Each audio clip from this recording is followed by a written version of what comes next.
Okay, now we'll move on to urological conditions, which are the most common to the most advanced, or I should say urogynecologic conditions. Some of the most common visit reasons to a urogyn clinic are one of several. Lower urinary tract disorders. This is a big group of things, but a UTI or urinary tract infection is a fairly common reason to visit. A UTI is defined as a patient who has bacteriuria or bacteria that is found in a urine sample, along with symptoms like painful urination, frequency, urgency, urinary incontinence, or even flank pain. The symptoms are as I described. Some patients also might get blood in the urine. There are numerous possible treatments. The mainstay of treatment, of course, is to get rid of the infection, which is done typically by antibiotics. There are over-the-counter medications that can be helpful for the pain that's associated with UTIs, but the mainstay of treatment is antibiotics. There are associated conditions that can predispose or can result from UTIs. Urethritis is just pain right at the opening of the bladder. Cystitis is pain and inflammation of the bladder. Pyelonephritis is an infection of the kidneys or the upper urinary tract. Urinary retention is also an issue that we see commonly in clinic. It's defined as an inability to empty the bladder during a normal void cycle. So this is, how much is left behind after you're done peeing. There's no strict number in terms of how much urine needs to be left behind before we consider it to be retention, and this varies by age. But in general, anything more than 100 milliliters or 150 milliliters, so like half a can of Coke, is thought to be kind of too much. But again, that's a sliding definition. That depends on age and other factors. Symptoms, there are often no symptoms at all with urinary retention. Some patients don't notice it. Some notice a difficulty emptying their bladder. They have to push, change positions. They sometimes have to push up inside their vagina to empty their bladder. When urinary retention gets very severe, what can happen is patients can have what's called overflow incontinence, where their bladder is so full that the pressure overcomes the pressure that is imposed by the urethra down here, and there's constant leaking of all this excess urine out of the bladder. There are a few possible treatments. This all depends on what the proximate cause is.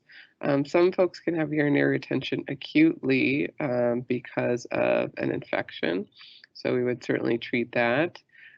Some patients have urinary retention because of a problem with their pelvic floor, like they have an anatomical defect, like prolapse, which we'll get into. In that case, the prolapse would need to be fixed. There are other causes, such as a neurogenic bladder. That's a scenario where it's just the nerves that go to the bladder aren't working well, and the bladder isn't able to squeeze the urine out of it properly. In that case, we sort of have to help. So self-catheterization, or having the patients learn how to put a catheter in their bladder to empty their bladder.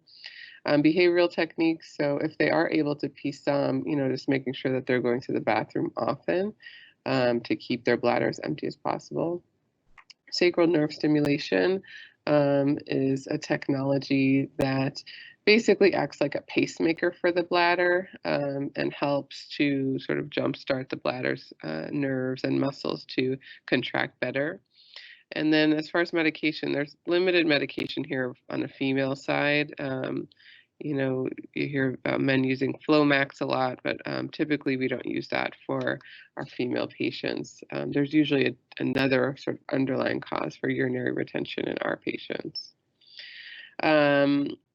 Some of these conditions or causes, I've mentioned these earlier, infections Vulvovaginitis is an unusual cause of urinary retention, but it can be, some patients can have so much pain from either like a herpes infection or other type of bad infections in the vagina that can cause almost like pelvic muscle spasm, which makes it difficult to empty the bladder. And then obstruction. In women, the most common cause of obstruction is prolapse, but we can also get stones and masses in the bladder, things like that. Other issues that we commonly see, pelvic organ prolapse is one of our most common conditions that we treat. You can see in this schematic, we have a woman sort of cut in half in the midline. This is the bladder, the uterus, the vagina, and the rectum in a normal patient. You see how kind of straight the vagina is, how straight the rectum is, and how straight up and well supported the bladder is. In a patient with a cystocele, you see that this front wall or the anterior wall of the vagina is kind of drooped in. That presents like a bulge in the vagina. And you can see the bladder sort of drop down too. This can cause obstruction, urinary retention, difficulty emptying the bladder. The opposite is possible as well. The back wall of the vagina or the posterior wall of the vagina can bulge forward, causing a rectocele. This can make emptying bowels very difficult. This also presents like a bulge in the vagina. And then the uterus itself can sort of fall down. You see how well supported it is here, and here it's coming out of the vagina. Again, shows up like a bulge in the vagina, but all of these are treated differently. So we sort of went through all of these. The definition is just a weakening and a herniation of organs in the pelvic floor through the vagina. Most women feel either like something's coming out of their vagina or they're sitting on a ball. Some women can have some pelvic pressure or some lower back pressure or pain with this, but typically we don't think of prolapse as a painful condition, just uncomfortable.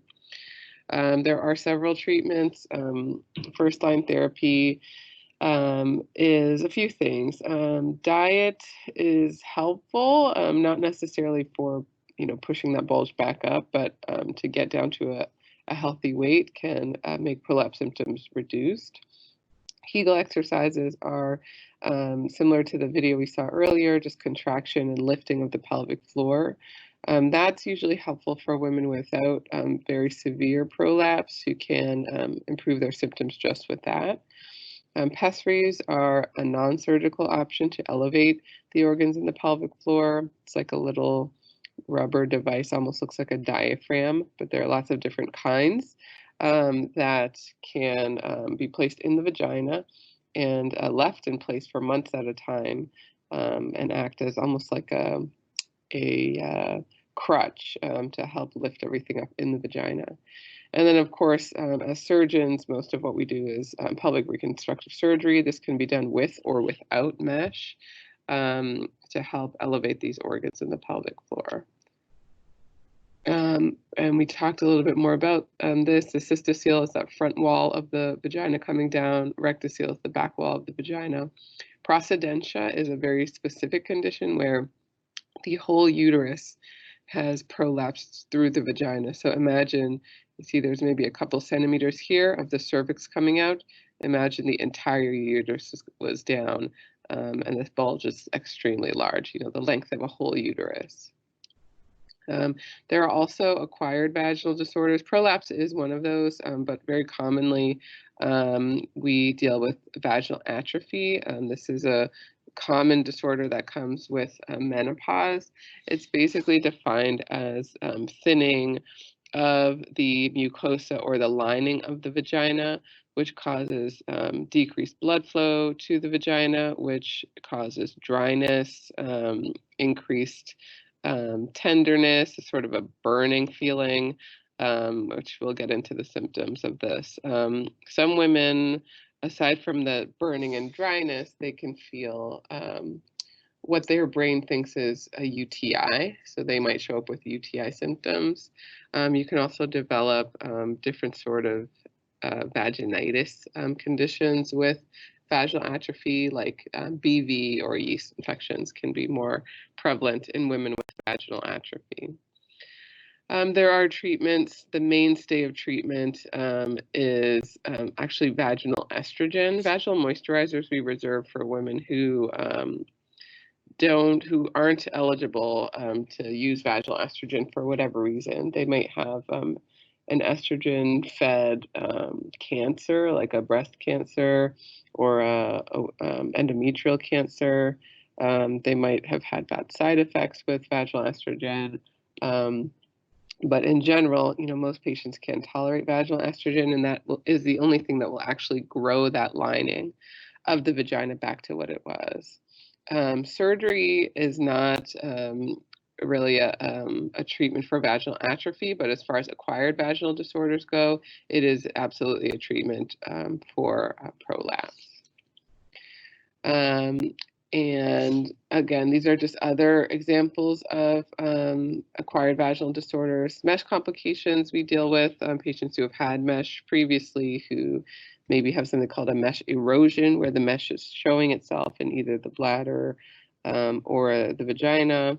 And then pelvic trauma we see less commonly in a clinic setting, but if there's any trauma to the vagina from either an accident, from a vaginal delivery, we manage that too. Fecal incontinence we manage as well. This is, a broader definition of this, or a broader term for this, is accidental bowel leakage. That encompasses the involuntary leakage of both gas, liquid, and formed stool. So, if you have any one of those, you qualify for an accidental bowel leakage definition. The symptoms are pretty straightforward. You can either have feces come out with urge when it's not an appropriate time, when you're not on the toilet, or you can have leakage of feces or gas or liquid feces without sensation, which can be extremely distressing. Of all the conditions we treat, this is probably the most stigmatizing or embarrassing for patients. There are lots of treatments, more so than almost any other condition. We really hammer down on dietary changes because this makes a huge difference. Increasing fiber in the diet to around 35 grams per day is what I shoot for, is very helpful in bulking up the stool and making it bigger, so it's difficult to leak out. Trying to keep the rectum as empty as possible with a good bowel regimen helps to decrease accidents as well. Strengthening the pelvic floor with exercises, and then doing various surgeries to help either tighten the sphincter muscle of the anus, or to do procedures like sacral neuromodulation, which also works for urinary incontinence. Some causes that can be associated with fecal incontinence are physical disruption of the sphincter of the anus. Commonly happens during childbirth. There can be, GI issues like IBS or IBD, inflammatory bowel diseases like Crohn's or ulcerative colitis. And then, age or menopause, more so than age, can again make these tissues a lot thinner, a lot weaker, and can be associated with more of these symptoms. Fistula are uncommon, but we do manage them. These are defined as abnormal connections between two organs. So in our case, you see here at the top this connection between the vagina and the rectum. And then on the bottom here, this connection between the bladder and the vagina. But you can have connections from the urethra to the vagina, from the bladder to the uterus, from the uterus to the bowel. There's lots of different combinations that are possible. These patients might present just like a patient with incontinence. They might have leakage of stool or leakage of urine. Sometimes they can articulate that it's coming out of their vagina, but a lot of times, that's not the case. There are lots of different treatments that are typically, aimed at the cause. In this country, the most common cause of fistula is prior surgery. So in that case, surgical repair is what's warranted. Sometimes you can put in a catheter to just keep the bladder empty, and if it's just a little small connection here, that might close on its own. There aren't really medications to help with fistulas, but there are surgeries. Of course, you can go in and just close this connection. These surgeries are usually quite difficult.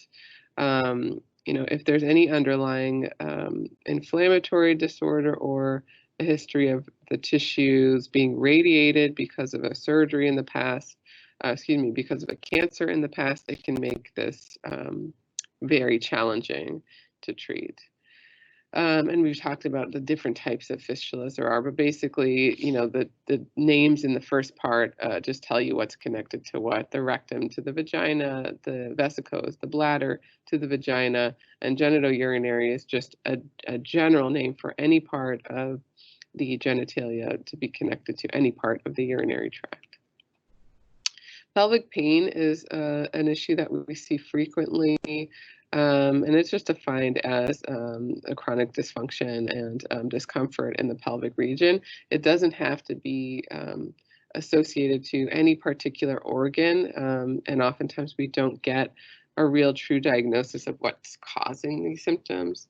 These symptoms are very varied, but they can generally be described as pain in the pelvis that may or may not be associated with menses if a patient is a premenopausal. They may be associated with other bodily functions like voiding or defecating or sex.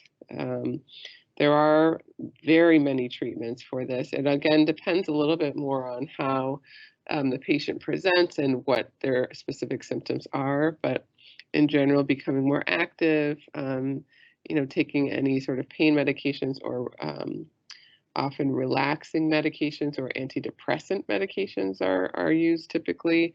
And then surgery for pain is a tricky one. We can sometimes inject some numbing medicine into, very tense pelvic floor muscles or inject relaxing medicine. If there's a large ovary that's causing pain, we can take that out. It all depends on, the source of the pain. Some of these pain syndromes have more specific names. Interstitial cystitis is a diagnosis of exclusion, which means you sort of have to rule out every other thing that could be going on that could potentially cause pain in the bladder. Myofascial pain syndrome is, imagine it's just sort of like the muscles in the pelvic floor are prone to pain, just like somebody maybe with low back pain. And then endometriosis is a condition where tissue that's normally found inside of the uterus in the endometrium and that lining of the uterus sort of escapes into different areas of the body. Could be the pelvis, could be, even there have been reports of this tissue getting into the brain or the lungs. That can be very painful and feel almost like you're having menstrual cramps kind of all the time, which is very uncomfortable.